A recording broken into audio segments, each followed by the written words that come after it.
Talk to me about your journey. Why did you choose to be a poet? I hosted a couple of many young Kenyans who are into this industry. Yeah.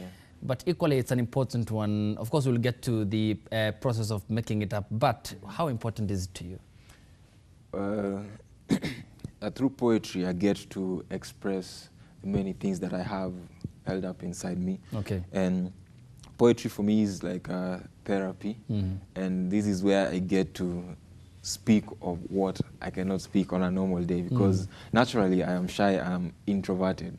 So this is a means for me to express myself and what I do feel. Yeah. Okay, important aspect. Talk to me about the journey. Where was the kick-starting point? Where did you scratch the surface for yourself? And was it out of passion? Did you see someone else doing? And what was your inspiration point?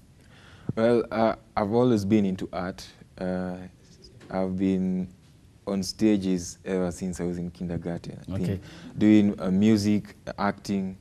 But poetry, I knew about spoken word poetry in February 2014. Okay. Yeah, I saw one poet, Teardrops, performing on TV, and I was like, man, what is this sorcery? What is this guy doing with words? And I just loved how he was playing with words and the different emotions, and the fact that there was no, since I was used to music where I had like 4 minutes, a beat, and in 4 minutes I have to say what I have to, even if I won't have said everything I wanted to. So it was amazing and fascinating to see him speak for as long as he wants to and finish when he was done with whatever he wanted to do. Okay. Yeah. Also, there's another important aspect I'd like us to touch. It concerns the makeup of the the poem. And here are words many people do not understand but have deeper meaning. It's an expression of what happens in the society. From love, you have just talked about it. Everything, corruption, in terms of conveying important message. True. How well do you make it up? Is it difficult? Is it a challenge in terms of your approach? How do I make it up? I just speak of what I see, what I go through, and what I feel like I should say. Like for that piece I did, it's called Black and Blue. It comes from, it's a gender-based violence piece. Okay. Black and blue comes from when you get knocked, you have a black eye or a blue eye. And it's basically talking about an abusive relationship where it starts all rosy and ends up bad. And from that perspective, it was from a man's perspective, because we only know of women who are abused in relationships, but the men are sort of silent. But the piece generally is for everyone, the men, female, boys, girls who are abused in any way in their families or in their relationships. So I felt like I wanted to talk about that because I have seen it around me. I have seen it with my friends and my neighbors, and since they can't speak about it, and I have these means to do so, I choose to speak about it. And most of the times the words just flow for me, and in most instances I have to do research, because again I have to be well informed about what I'm going to tell people. Different things do happen in the society. Yeah, man. We have different issues that people are, attend to, are affected by. From love triangle to what we are seeing in the country.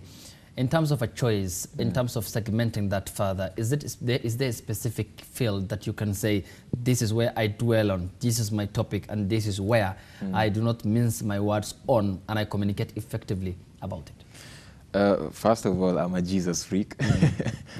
Yeah, Jesus is the Lord and Savior of my life. So you always have to get that with me. I'll speak about Christianity, about religion, about God, about Jesus. And apart from that, I also try to, I don't want to limit myself on different topics I can do, because again, I don't want to go and tell people about how Jesus says we should live in peace and harmony and love each other, while this person I'm speaking to has been taught a different kind of love, an abusive kind of love. That's the love he knows. So I have to go back to his level. If it's politics, I have to get into that politics to kind of relate to them. If I want to address the gay community or LGBTQ. I have to get into that environment, into their space. And I'm sure it must be harder in Kenya. Oof, yeah. Yeah, it's not that easy. But I don't try to limit myself because, again, you know, as artists, we are told we are the mirror of the society, Kio cha jamii. And what the mirror does is it shows you the exact thing. Yeah, the reality. So I'm trying to show them what they have without bias. Yeah, if you have a pimple on your face, the mirror won't hide that. It will show that to you. So that's what I'm trying to do, and packaging it in a way that my audience will try to understand it and reason with me rather than preaching it to them and forcing it on them. Yeah. Okay. Well, for now, at least we have perhaps confined a field with which you are specific on when it comes to poetry. But there must have been challenges in this journey before I allow you to perform another piece too. And of course, challenges are there in every sphere of undertakings by humans because there is, of course, the long winding road, the challenges that do naturally come, those that are psychological. You view that there's a challenge when there isn't one. So at what point can you say that throughout this journey, right from your childhood, when you kickstarted this journey, that you can say, yes, this was the point I felt it was an uphill task, absolutely, in terms of going up the ladder? Sheesh.